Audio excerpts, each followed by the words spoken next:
Hey everyone, welcome back to my channel. So in today's video, I'm going to share with you 8 of the worst purchases that you can make whilst in your 20s. If you are someone who wants to escape your job or work for yourself or build towards financial freedom, then you certainly do not want to make these purchases whilst in your 20s. Number 1, it's a very simple one, and that is overspending on going out for food and going out for drinks with your friends and family. I get it. I love food and I love going out and having a good time. I'm not a massive drinker, but we are all guilty at times that we overspend on food. It's that guilty pleasure. But if you can control that, you can start making food at home, or you can start reducing the amount that you spend whilst you're out and about on food and going out on a Friday and Saturday, then that's really going to help towards your financial freedom and building some true wealth if you can do that early in your 20s. So try and gain some control. Be realistic. Say to yourself, maybe once a month you're going to go out for some food and drink. Plan it in advance and stick to it. Number 2, this is by far one of the worst, and that is financing a car. The BMW, the Mercedes, the Audi, paying £200, £300, £400 every single month for a car that's really nice, which just gets you from A to B. And the main reason most young people go on to buy or finance a really nice car is because they want to look good to other people. But the problem is, if you're still living at home, you have no savings, you've made no smart investments, and you're not one step closer to the financial freedom that you so desperately want, why have you gone on to buy the car? Let's face it, it's just to look good in front of other people. So don't be the norm.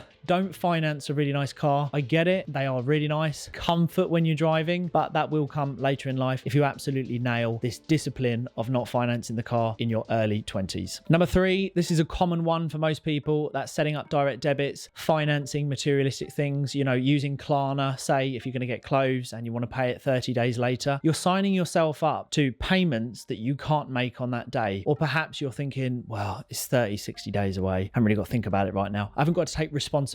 There's no accountability or good money management fundamentals when you are signing up to Clana or a finance company that says you can pay them back in 30, 60 days time with no interest, or perhaps some interest on top. Do not do it. Do not sign yourself up, which is basically the way many end up in debt, is signing up, borrowing money, paying back at a later date. Just stick to the rule. If you can't afford it today, don't pay for it. But also, I have a financial checklist that before I make any materialistic payment, have I paid my savings? Have I paid my investments? Have I paid my emergency fund, maintenance fund, floating fund, cash reserves, my child's fund, family fund money? And then after all of that, plus many more, by the way, like private pension, commodities, stocks and shares, ISA, crypto, many more payments. If I've still got some left at the bottom, then I'll make a materialistic purchase. But try to avoid all these Clana sign-ups and direct debits. Number 4, you might not think it's a serious one, but it certainly is, because I could go down this road and thankfully I didn't. Gaming, paying for skins, updates, new maps, new weapon attachments, all these kind of things where you are stuck on a console, you're playing for hours, you're wasting valuable time where you could be building your entrepreneurial journey, your business, your side hustle, but yet you're playing Call of Duty and you're paying for all the extras or whatever it might be. But there is money to be spent on these online games. I get it. I could get lost in that world. And the reason when the Xbox came out, the new one, I didn't buy it for 2 years because I knew that if I bought it, I'm going to be sitting on there for hours upon hours. So avoid gaming, and certainly avoid paying for all the extras that the incredibly smart marketing techniques that these gaming platforms use in order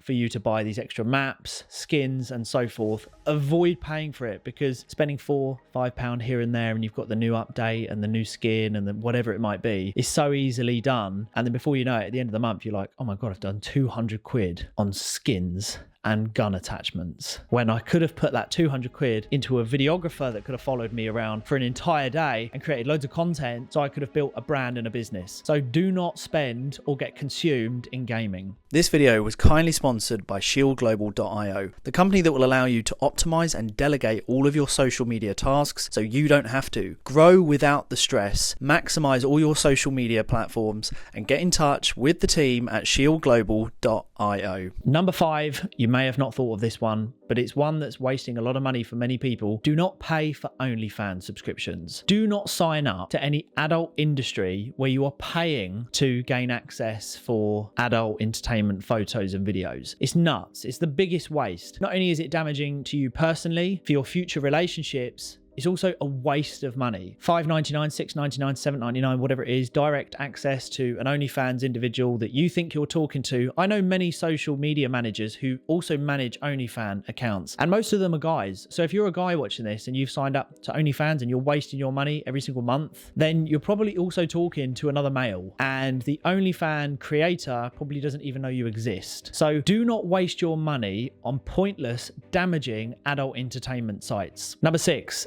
everyone loves jewelry, right? Everyone loves a watch. I love watches, by the way. Everyone loves a necklace, earrings, male or female, whatever you are. Everyone likes to wear a bit of bling because it looks good. If you're going out, whatever it might be, you're trying to dress to impress, bit of jewelry, nice watch, nice ring, whatever it might be, looks great. But my God, is it the biggest waste of money in your early 20s? Who are you trying to prove to? If you haven't got savings, you haven't got good money management fundamentals, why are you buying something that you should be buying once you have real wealth? I do understand though, it's nice to wear something cool, fancy when you're going out, whatever it might be. That's cool. But don't overspend. Don't go and buy a Rolex for 7, 8, 9, 10 grand, if it's new, secondhand, whatever it might be, if you haven't got your own place, if you haven't set yourself up with investments, if you haven't got a good amount of savings, if you haven't got an emergency fund, because it doesn't make logical sense. Because if you fall on hard times, it's easier to buy into something like a Rolex, jewelry, a car, but it's so much harder to get the money back. You got to advertise it, show up for viewings, show people around, make sure people like it. A lot of wasted time. So it's always easier to buy something luxurious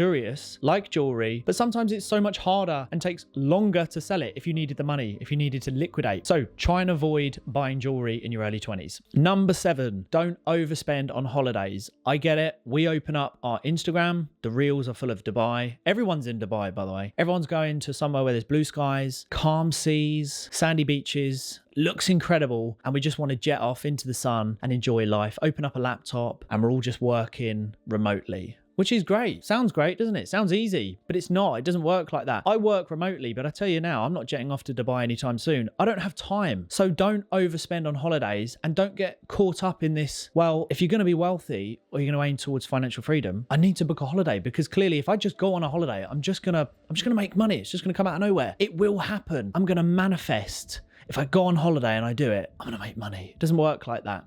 So don't overexpend on holidays. This year, 2023, me and my family said, right, we're going to graft. We've got a lot of work to put in for 2023. And at the end of the year, towards Christmas, we're going to go on a lovely little Disney holiday. That's what we're going to do. But the year is for grafting. I'm not looking to go on holidays 2-3 times a year. Maybe in the future, but I've got to deserve it. I've got to work for it. And I want to go knowing that the money that pays for these holidays, it's just spending money. It's all fun money, but my fundamentals were done first. Savings, investments, etc., etc. Number 8, flying business class. Now, everyone seems to be doing this. Open up your Instagram now, and I guarantee you someone has taken a photo of themselves in business class. I don't know what the big deal is. The way that I see it is just fly economy or standard. Save the $1,000 to $2,000, £3,000 for when you get there to your destination. Or when you get back, you can spend it on a new laptop or marketing, branding, clothing, whatever it might be. Something to build a business, savings, investments, because you're still going to get to the destination in standard/economy. But what it is, people like to buy business class. By the way, we could all afford it if we saved for it. But people like flying business class because it's great for the Instagram. Taking that photo so people go, wow, he's got money. It's flying business class. What a cool dude, or what a cool woman. Got to be around those. It's not about that. Save your money in your early 20s. Be humble, fly standard/economy, get to your destination, have the extra spending money, or save the money, come back and put that and reinvest it into yourself, into your marketing, videographers, photos, branded clothing, imagery, freelancers, building a website, whatever it might be. That's just the way my brain works. So don't get caught up in business class. It is one of the quickest ways to waste your money. Now, if you did enjoy this video, these are some basics of what you shouldn't be spending your money on in your early 20s, in my opinion. If you like this kind of content, business, entrepreneurship, podcasting, please do hit like and subscribe. Leave me a comment. I get back to absolutely everyone. Follow me on my other socials, and I will speak to all of you very soon.